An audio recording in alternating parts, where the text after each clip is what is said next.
Assalamualaikum warahmatullahi wabarakatuh. Apa kabar semuanya?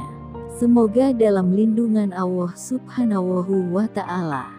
Kali ini Mimin akan membagikan kisah paman Rasulullah Shallallahu Alaihi Wasallam wafat tanpa dimandikan. Ini penyebabnya.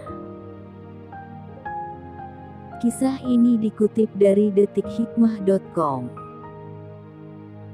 Hamzah bin Abdul Muthalib adalah paman Rasulullah Shallallahu Alaihi Wasallam yang dikenal sebagai sosok pejuang ternama karena keberaniannya dalam berperang.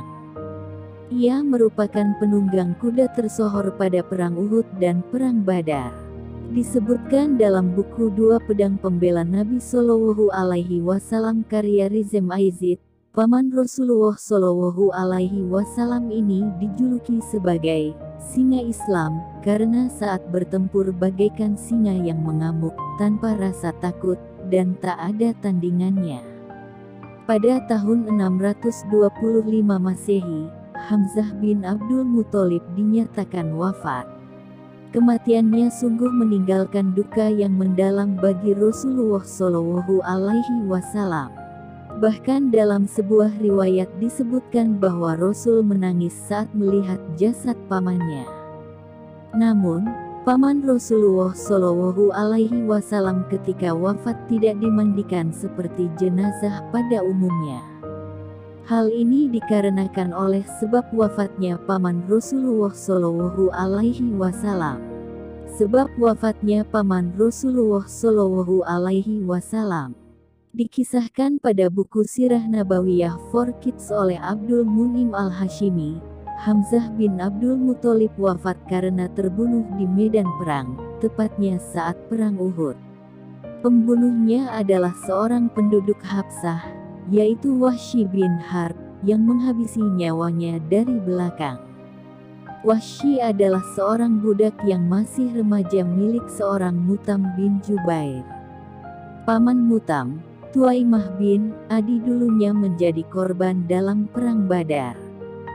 Setelah pasukan Quraisy berangkat menuju Uhud, Ibn Jubair menyampaikan pesan kepada Wahsy, "Jika engkau mampu membunuh Hamzah bin Abdul Muthalib, paman Rasulullah, sebagai balasan dari kematian pamanku, maka engkau merdeka."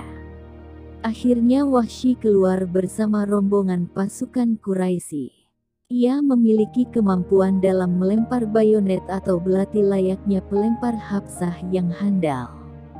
Lemparannya terbilang jarang meleset. Ketika Hamzah bin Abdul Muthalib sedang menghabisi siapapun yang melawannya, Wahsy bersembunyi di balik pohon agar saat paman Rasulullah datang hanya melewatinya. Setelah paman Rasulullah muncul, Wahsy langsung melemparkan bayonet miliknya. Demikian yang bisa kami sampaikan. Semoga bermanfaat. Sekian. Wassalamualaikum warahmatullahi wabarakatuh. Hamzah bin Abdul Muthalib pun langsung tersungkur tak berdaya.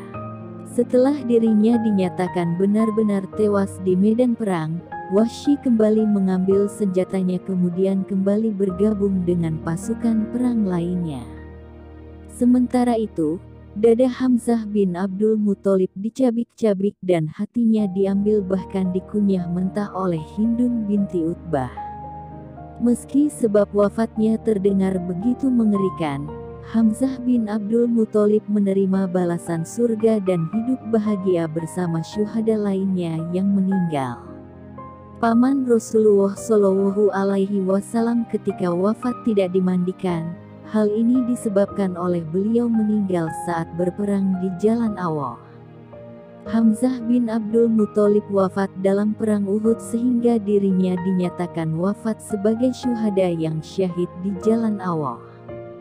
Setelah Perang Uhud usai, Rasulullah Shallallahu Alaihi Wasallam bersama kaum muslimin lainnya mengumpulkan jenazah para syuhada yang berjumlah sekitar 70 orang untuk didoakan dan sholatkan.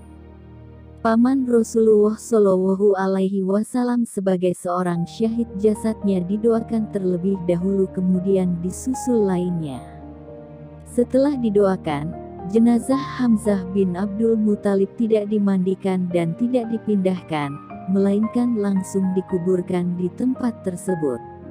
Dari kisah wafatnya paman Rasulullah Shallallahu Alaihi Wasallam, dalam hukum Islam telah ditetapkan bahwa tidak semua jenazah wajib dimandikan.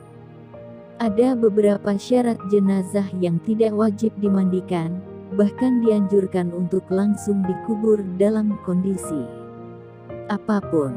Mengutip dari buku Panduan Muslim Kafah Sehari-hari dari Kandungan hingga Kematian karya Muh Hambali, berikut ini adalah syarat jenazah yang tidak wajib dimandikan.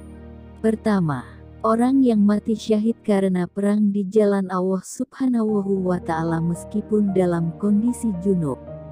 Kedua, orang yang mati saat ihram dan kain kafannya adalah baju ihramnya. Ketiga, bayi yang baru lahir dan belum mengeluarkan suara. Itulah kisah paman Rasulullah Shallallahu Alaihi Wasallam yang meninggal ketika berperang di jalan Allah Subhanahu wa Ta'ala. Demikian yang bisa kami sampaikan. Semoga bermanfaat. Sekian. Wassalamualaikum warahmatullahi wabarakatuh.